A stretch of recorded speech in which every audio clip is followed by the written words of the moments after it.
Hey, so when are you... What are you doing? Nothing. Just chilling. Right. So when are you gonna review it? Review what? Alpha Betas. Alpha Betas Season 1. Vanos Gaming, Basically I Do Work, I Am Wildcat, Terrorizer. No, not ringing any bells. Ah, I remember! Review it.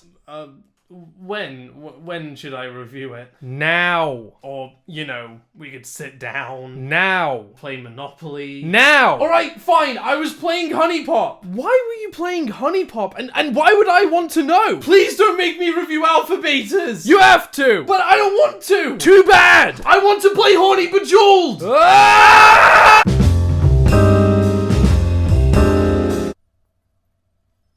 Got shot again. Look, between you and me, I'm only doing this because my Steam Deck is being held hostage. I reviewed the original pilot for Alpha Betas, nearly 3 years ago now, and my original thoughts were that the pilot was honestly pretty good, and I was excited for a full show to come out.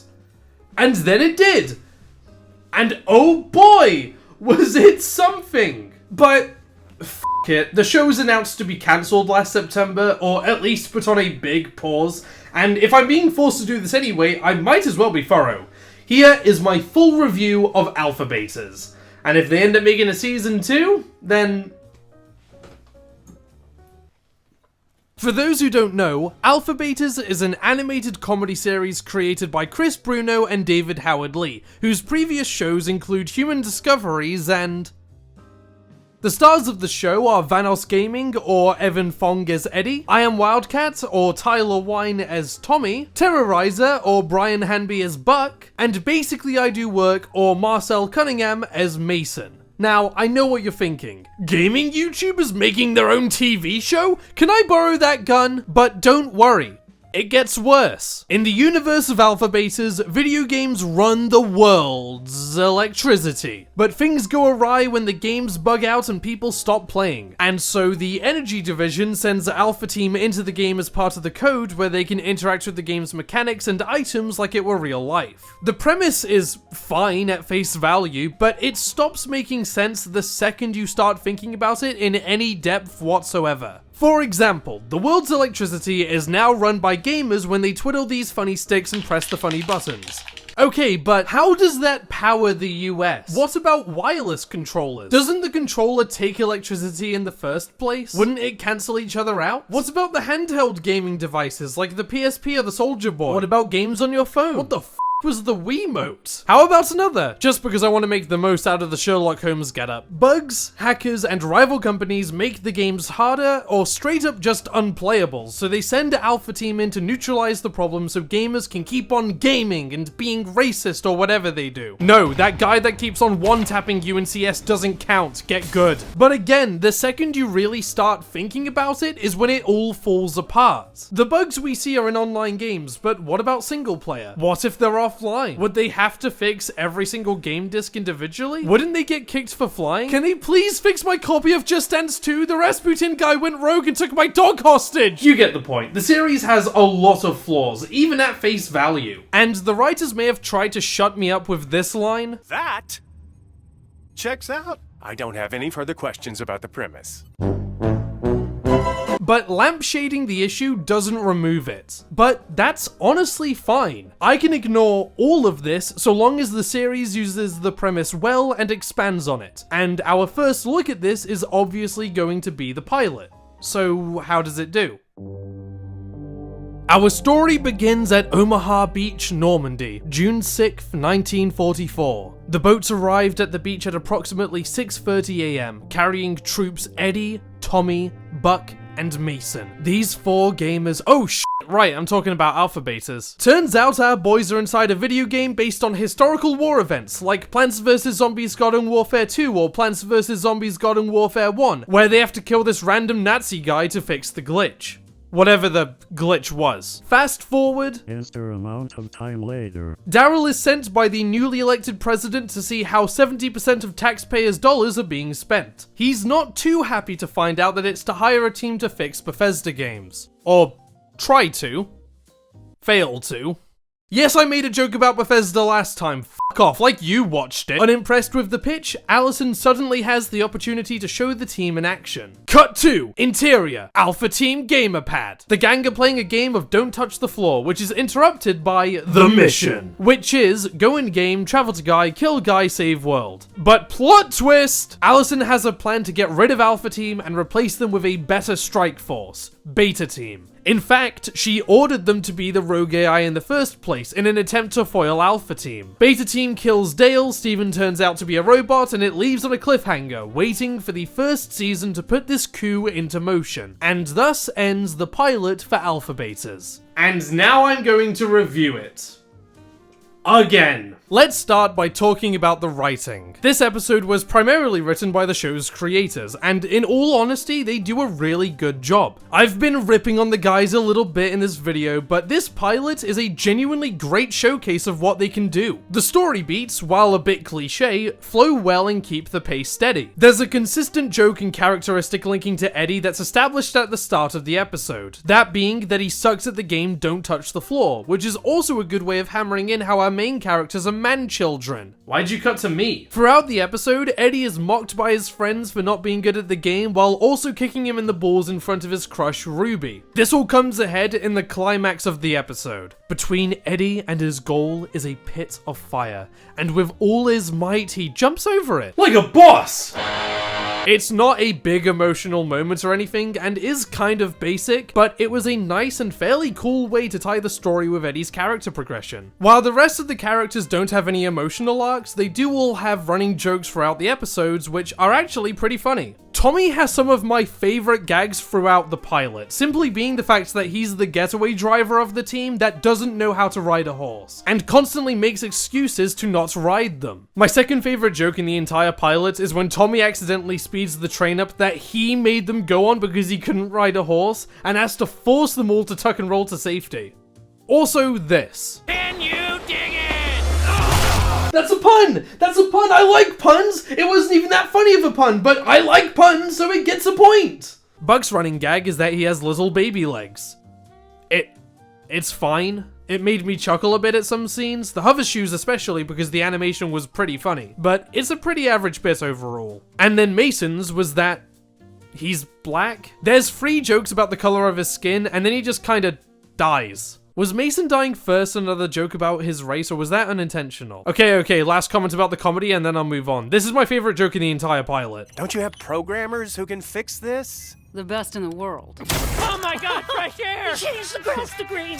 Next up, I want to praise the animation for a few minutes, because damn this is a good looking pilot. Alpha Betas, like a lot of other animated shows today, use puppet-based rigged animation. But even comparing it to big budget TV shows, the pilot has a unique look and style to it which really fits the overall vibe of the show. The characters are bouncy, emotive, expressive, most of the time anyway. There are a few moments where the characters just look kinda, but the highs are higher than the lows are lower. I really love how characters move around in some scenes too. The animators did a damn good job to make everything look so fluid and fun. Some of the framing is downright just good. The backgrounds? Nice. Detailed at times. I dig it. Can you tell I don't know how to critique animation yet? Something I forgot to mention in my original video was some of the better visual gags this pilot has. There's no one specific joke where I look at it and laugh, more so these small scenes where it makes me crack a smile. What I didn't forget to mention in that original video is these character designs. Some are good. Tommy's design is pretty cool, and I like how his nose resembles a pig snout a little bit, referencing his GTA character. Mason looks chill, though there's not really much to add on to that. Dope jacket though. There are characters that look pretty mediocre though, with Eddie being the golden child of that title. The dude looks like you entered a character creation screen and just hit play. There is nothing interesting going on with this guy. Allison and Ruby are the same deal. There's just nothing remotely compelling about these designs. And I'm going to be nice and include Buck in this part, because while I don't get why they made him look like that, I don't think it's anywhere near as bad as I first made it out to be, and I'm not going to start a bar fight over it. And he has some nice attention to detail, having the diamond from his beanie finding its way into his game's avatars. It's nice. Daryl, however, is a crime against God. Why is his head shaped like that? Why is the only emotion his body physically allows him to show is disappointment and surprise disappointment? This guy's design sucks. I hate him and his stupid suit. Yes, I just spat on my mic. Luckily, the voice actors for these designs are nowhere near as bad. They're just bland instead. While Buck arguably has one of my least favorite designs in the show, he absolutely has my favorite voice actor. Brian Harvey's voice for Buck is on point and has some serious energy put into his lines. Tyler Wine is similarly energetic and has some really good takes. Marcel Cunningham as Mason is fine. He has some good takes, but it's pretty average overall. And, well, I'll give Evan this. He's at least sticking on the theme with the character design by giving Eddie the most by-the-books takes I've ever heard. There's no excitement, no oomph to his voice apart from the opening, "Alright!" Bro really did speak into a mic and call it a day. The supporting cast do a good job, though again, it's nothing to write home about. Kate Foulin as the voice of Allison, Stephanie Beatrice as Ruby, and Chris Parnell as Daryl. So, that was the pilot for Alpha Betas. All in all, it's a pretty solid first episode that introduces the characters, the world, and the premise in a well-paced and, at times, pretty funny script. And like I said in that first video, I was maybe not excited, but optimistic for the future of the show if it were to get a first season.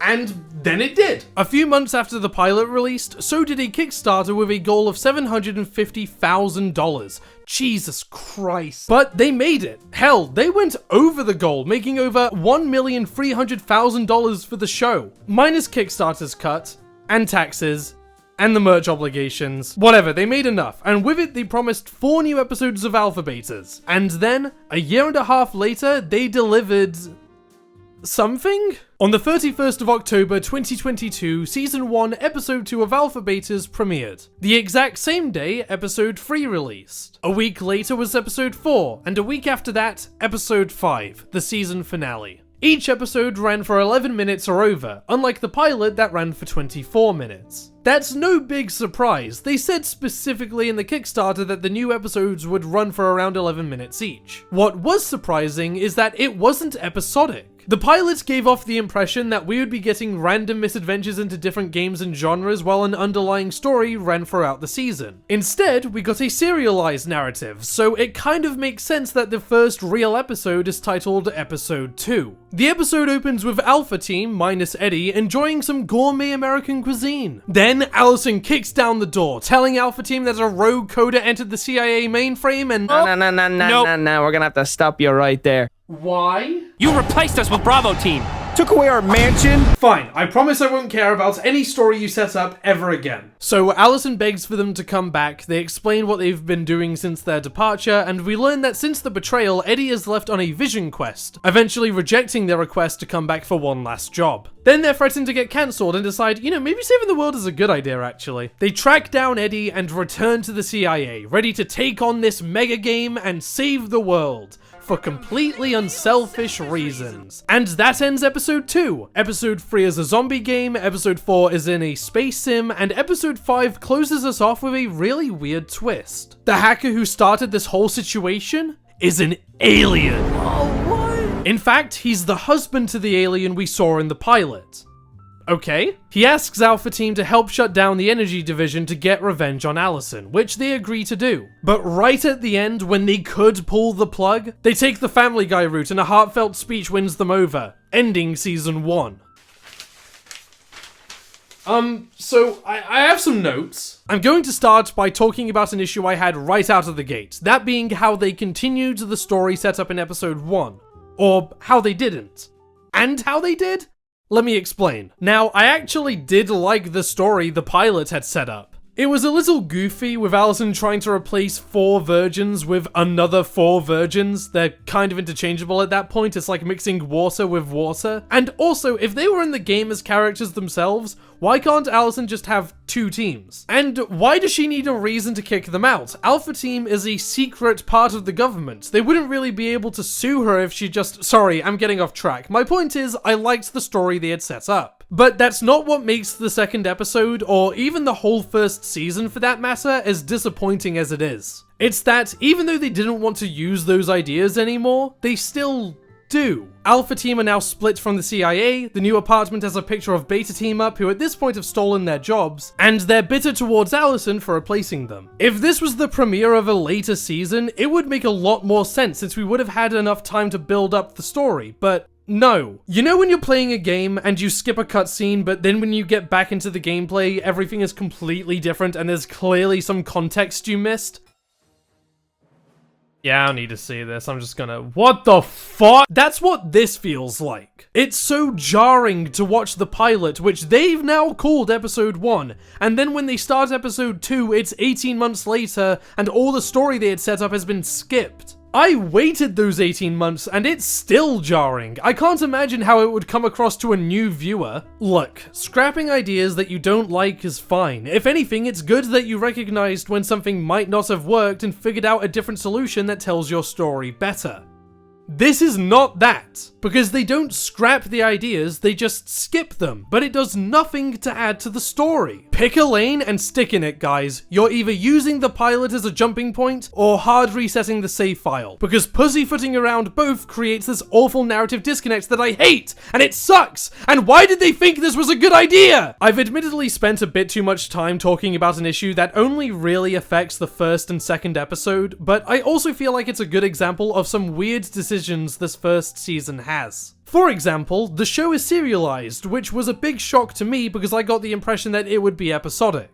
And after watching the first season, I get the impression that it was supposed to be. The concept of Alpha Team jumping into these games from a big machine so they can fix bugs and save the world was already a weird-ass idea that didn't have much wiggle room. But the premise for this season really hammers that in. A hacker has gained control of the energy division system that controls the US military, and in doing so has melded 6 different games together into one mega game.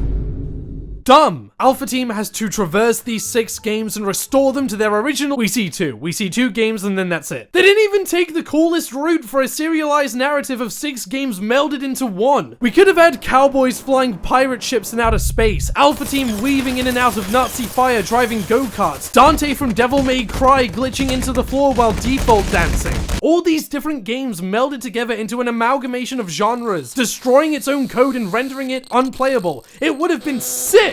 Okay, I love that idea, but, and hear me out, why don't we just copy Left 4 Dead 2 and Mass Effect and call it a day? Sound good? Yeah, okay, see you next week, guys. So much potential to make this serialized story feel worth telling, and they just don't. And even with what they do have, they don't do shit with it. Episode 3 is based off a zombie shooter, and it sure is? They fight off a horde of zombies at the beginning, but there's not much in terms of the undead from that point on. No scenes that remind me of the amazing games that inspired this episode to begin with. Not once does Tommy accidentally nuke Buck with a Molotov, which is just unrealistic. Episode 4 is some sort of sci-fi space game. You know, one of the most interesting and open-ended genres to ever exist, and yeah, you guessed it, they don't do shit with this concept. They escape a conflict by the skin of their teeth, drive around on a planet for 5 hours with their dicks in their hands, and okay, actually, as an Elite Dangerous player, this is pretty accurate. Episode 5, they're out. That's it. No more games. It just feels like such a waste of potential. If you want to make a serialized narrative, go for it. But you have to make the story interesting, because there's no going on to the next episode with a better idea in mind. You have to make it work as a cohesive and fun story, both of which this season fails at.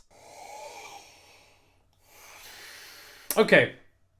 Maybe I'm not being optimistic enough, you know? There is something good to be seen in everything, and I think I just need to go on a walk, clear my head, and come back with a change of heart. So, I'm going to go do that. Be right back.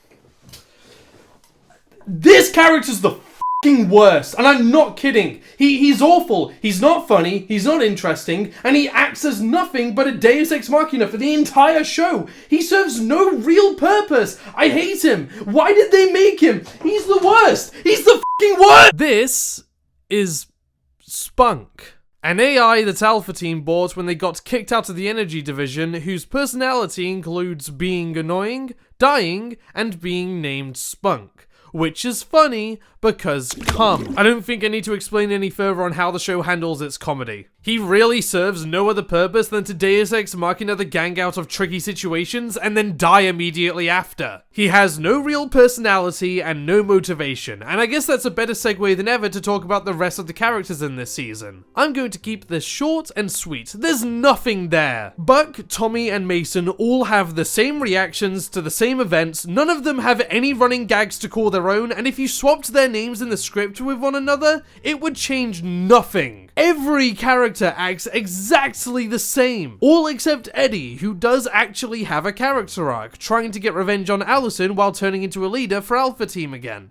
It's fine. Arguably the most interesting part of the writing, but that's not really a high bar. Eddie's character doesn't really go any further than that, so I'm not going to go any further than I have and talk about the voice acting instead. All the original voice actors are back, and they sure are doing the bare minimum. I don't know if they were just forced to wake up on 3 hours of sleep before recording the entire session, but they just sound tired the entire time. There's no energy like they had in the pilot. They actually seem more interested in the behind the scenes look into the voice acting than they put into the performances themselves. Oddly enough though, this is actually where Evan does his best performance at the end of episode 5. How could you do this, Alpha Team? We didn't do anything, Steven. Allison stabbed us in the back, then threw us out the door. That line actually has emotion from Eddie? And last but not least, the animation. Hey, I like that! It's not as smooth or as consistent in its quality compared to the pilot, sadly. The pacing is a little off and some scenes feel really janky. I don't know if anybody feels the same way. I'm not good at describing differences in animation quality, but it just feels lower budget, I guess? Regardless, I do still think it looks good. It's smooth, it still has that bounce, there are some admittedly pretty funny expressions that characters pull, and some scenes look TV-worthy. Great job to the art team. Yet, this first season is really disappointing. Not because I was expecting one-off adventures, or because I had pictured something different, but because what we got, at its core, just kind of sucked. The story is held together with tape and spit and rarely makes sense at the best of times. The voice acting is bland, the animation is good but still flawed, and the jokes straight up just aren't funny, though that last one is admittedly the most subjective. And I wouldn't be so annoyed about any of this if it didn't show so much promise in the pilot. It wasn't perfect, but it had some decent writing and some great animation. I wasn't joking when I said that I was happy when Alpha Betas got greenlit for a first season. I mean, it's a new indie animated show, of course I was going to be happy, but it did have promise that I was excited to see in a full show. Sadly, it smashed its goddamn face into the door on the way in and then proceeded to tell unfunny jokes for 40 minutes before f***ing off entirely. And that sucks. You know, I think it's good that we've talked about this, that we've sat down and reviewed Alpha Betas, because I've been wanting to review this for well over a year now and just haven't really gotten around to it. So now that I have, it feels like a weight has been lifted off my chest, you know? And it feels good. It feels freeing. So, yeah, that's it. That's the video done.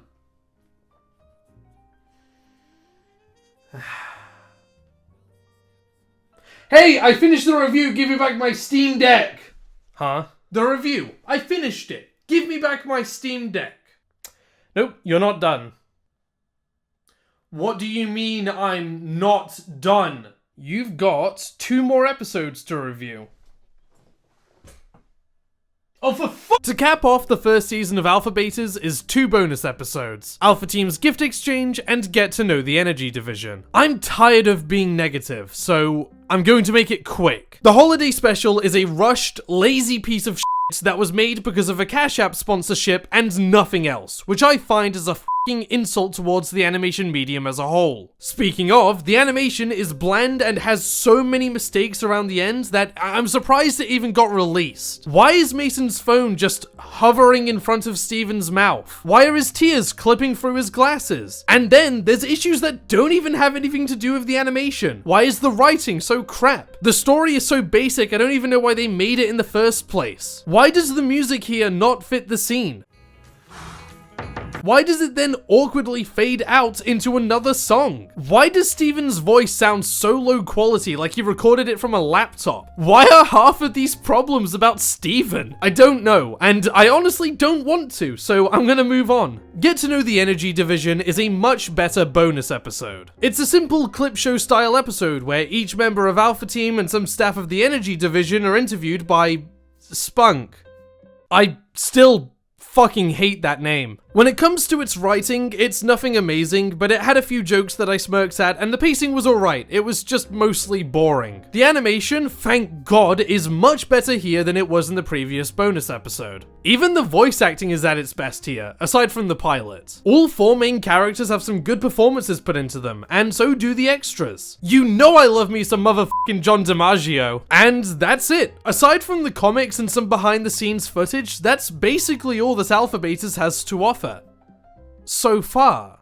Alpha Betas isn't really dead as much as it's in a coma, but it doesn't look like it's going to be coming out of that coma anytime soon. Question is, do I think it should come out of that coma? The answer will shock you.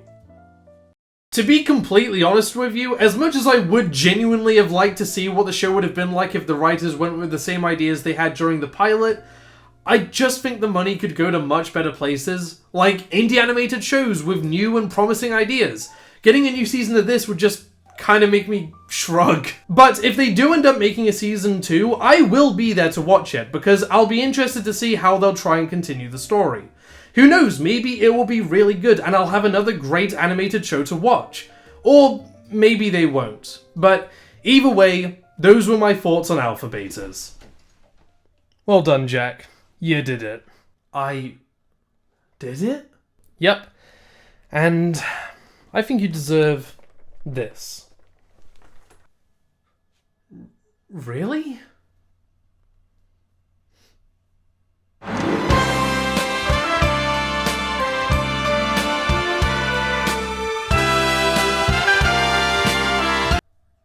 Oh, son of a bitch!